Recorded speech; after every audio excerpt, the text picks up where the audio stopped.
A partir de 1920, a economia da Amazônia entra em crise. Durante esse período, os pioneiros iniciam o êxodo para Manaus e Belém. Nas capitais, os judeus continuaram sendo vendedores ambulantes e mascates.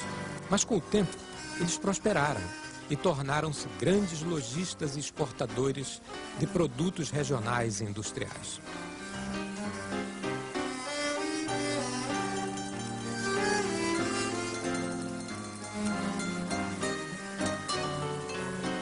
Quase todos os judeus da época, da minha infância, trabalhavam no interior, como regatão.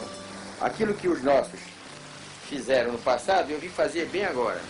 Hoje eu não compro produto, eu vendo produto. E os judeus daquela altura, para os nossos antepassados, eles compravam, eles eram compradores de produtos regionais, borracha, e eu sou vendedor de produto manufaturado. O mascate da era moderna. Isaac Benaim Sabá, meu pai, foi um grande judeu amazônida, neto de imigrantes marroquinos. Ele nasceu em Cametá em 1907 e em 1922 deslocou-se para Manaus, onde então começou o seu trabalho como empresário amazônida. Meu pai teve o merecimento, a zehut, de ter tido muitas carreiras de sucesso. Uma delas foi como professor universitário. Durante mais de 50 anos, ele lecionou na Universidade Federal do Amazonas, lecionou Direito, lecionou Economia. Posteriormente, criou uma matéria intitulada Introdução à Amazônia, uma matéria especialmente criada para que ele ensinasse tudo o que ele sabia sobre a Amazônia para os muitos alunos que teve. Nos anos 40, terminada a guerra, ele vendeu os negócios de borracha e aí se iniciou na indústria de distribuição de derivados de petróleo, fundando a firma IB Sabá, distribuidora de petróleo, no ano de 1948. Em 1952, ele conseguiu do governo brasileiro uma permissão para construir uma refinaria de petróleo em Manaus. Era um pensador profundo e sonhava em ver a Amazônia transformada no grande celeiro do mundo. Ele escreveu 107 trabalhos ao longo de toda a sua vida, mais de 50 anos de pesquisa apaixonada pela nossa região. As suas obras tinham como único tema a Amazônia, e um dos grandes desejos que ele teve e que felizmente conseguiu realizar era de recuperar o cemitério e a sepultura do seu avô na cidade de Santarém, uma vez que ele queria fazê-lo em nome do seu pai. Meu pai era um homem de fé, que manteve as tradições do judaísmo. O Comitê Israelita do Amazonas ele foi fundado em 15 de junho de 1929. Beit Yaakov foi a primeira sinagoga que nós tivemos em Manaus. Depois foi comprado um prédio próprio na Praça da Saudade, que ficou até a fusão para essa sinagoga da agora. Mas no meio disso, nós tivemos, como sempre, entre os judeus, aquelas dissidências. Se fundou uma outra sinagoga chamada Rabi Meir, ou Ribi Meir, como eles chamavam, e funcionou ali na 7 de setembro. Em 1960, eles resolveram fundir as duas sinagogas. Então começou a enfraquecer, começou a ter problemas de minyan aqui, ali e tal, nas duas sinagogas.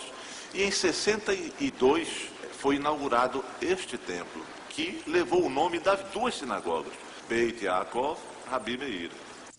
Aqui está sepultado Rabino Shalom Emanuel Muyal, em 1910. Nesta época não havia ainda cemitério israelita organizado e os sepultamentos eram feitos todos neste cemitério comunal da cidade chamado Cemitério São João Batista. Então, a partir daí, a sua sepultura passou a ser objeto de peregrinações de pessoas da cidade de Manaus, não exatamente da comunidade judaica de Manaus, que acreditavam que o rabino operava milagres. Na realidade, a gente sabe que não é isso. Dentro do judaísmo não tem isso. E a história tinha se extrapolado o mundo todo conhecia essa história do rabino milagreiro, o santo judeu de Manaus. No governo Menachem Begin, Israel, o vice-ministro de comunicações deste governo, Eli Muyal, é sobrinho do Rabino Muyal. Ele escreveu tentando trasladar os restos mortais do seu tio para Israel. Ficou difícil para o Comitê Israelita do Amazonas nós atendermos a esse pedido, porque isso iria criar uma comoção social muito grande na cidade. É considerado um santo, quer dizer, para o povo da cidade, não é da comunidade judaica. Meu pai dizia sempre que nós tínhamos que estudar para ser gente. Como nós éramos pobres, meu pai dizia, o mundo marcha para aquele que mais souber.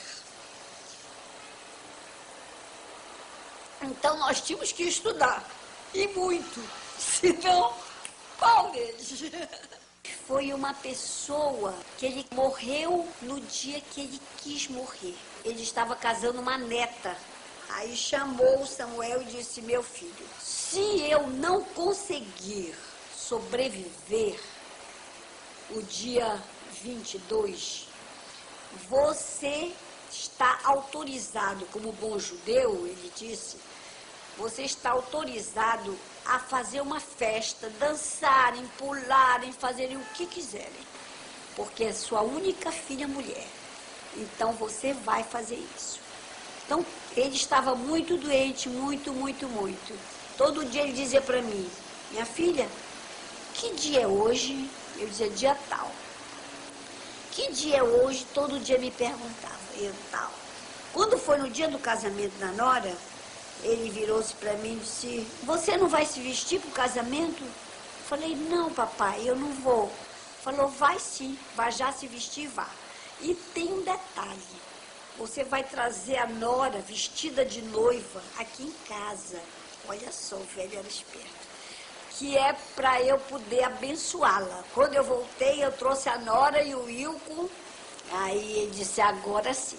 Agora eu estou sabendo que estão casados. Abençoou e disse, eu não permito que ninguém participe da minha morte para vocês. Porque vocês estão casando, felizes, vão para a lua de mel e me esqueçam. Meu filho vai rezar por mim. Assim foi. Ele morreu no dia que quis. Aí, quando nós voltamos do casamento, ele disse, pronto, agora eu quero descansar. E ele morreu. Ele mesmo fechou os olhos dele, botou a mão aqui, traque.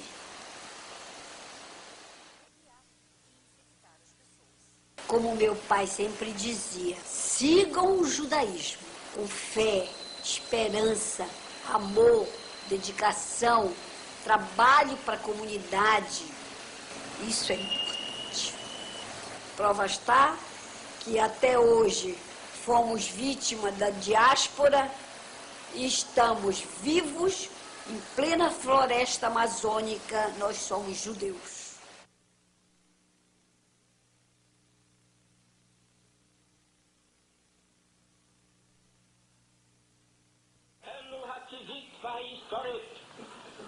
ביסוד החלטת עצרת האומות המאוחדות אנו מכריזים בזאת על הקמת מדינה יהודית בארץ ישראל, היא מדינת ישראל.